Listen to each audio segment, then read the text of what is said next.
Right before Thanksgiving, a wild turkey approached me in a local cemetery, then trotted off. Turkeys are prevalent in my New England town, and I joked that the cemetery messenger was predicting its own Thanksgiving death. Although turkeys propagate everywhere in this area, a turkey-based feast was not the premise of the first Thanksgiving. The settlers who prepared the harvest feast, later called Thanksgiving, came to Plymouth, Mass. In 1620 seeking the New World. They arrived in the late autumn and went through a treacherous winter in which more than one-half of the 102 pilgrims on board died from cold, pneumonia, scurvy, and other diseases.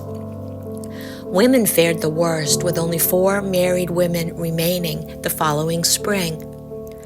Struggling to survive, the Pilgrims established a fragile alliance with local Indians who were on the verge of extinction themselves from diseases brought in by Europeans.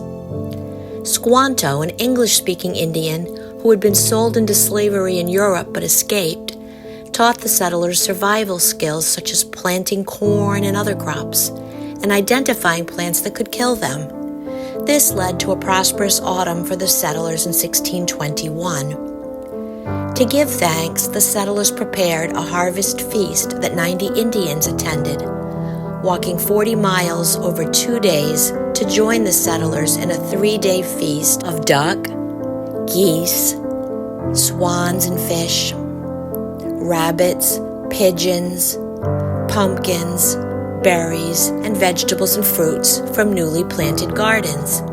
Probably a few turkeys too, as they were plentiful, but the Indians brought 5 deer as an offering, making venison the main course. Thanks were given, yet the Pilgrims' bounty paved the way for further expansion in the New World at the expense of the Indians who had lived in the area for 10,000 years.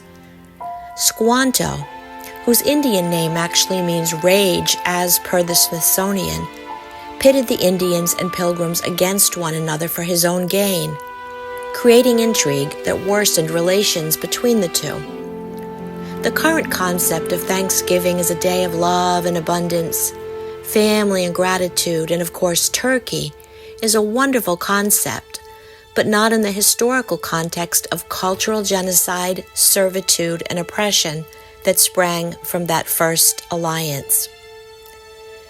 Many American Indians still call Thanksgiving a day of mourning, as the holiday came at their expense, although they were the ones who initially helped the settlers to survive. Yet it wasn't until 1927 that an American novelist wrote about a Thanksgiving holiday with a turkey dinner on the table. She pushed for a national day of gratitude, but the idea did not catch on until 1863, when President Lincoln established Thanksgiving as a way to unite a war-torn country embroiled in the Civil War. Most Southern whites refused to celebrate this new holiday, which was not federally recognized until 1941, when President Truman acquiesced to turkey lobbyists who pushed for a national turkey day for their own profit. Glossing over earlier colonization, as governments tend to do, Thanksgiving became a feel-good tradition of family and football, food and drink, turkey included. Turkeys are now standard fare for Thanksgiving, but they do not fare well themselves during the holiday, similar to American Indians years ago, and now as well. Turkeys can fly up to 50 miles per hour, yet they have not evolved enough to fly away and escape their own slaughter. Turkey farming has become a profitable business, with turkeys raised largely for holiday consumption. On Thanksgiving, a day of gratitude, it's important to remember our blessings, but also to hold space for those who are dealing with their own forms of oppression. Joy and sorrow are part of one whole, but all too often joy is born from another's suffering, and that's nothing to give thanks about as I see it.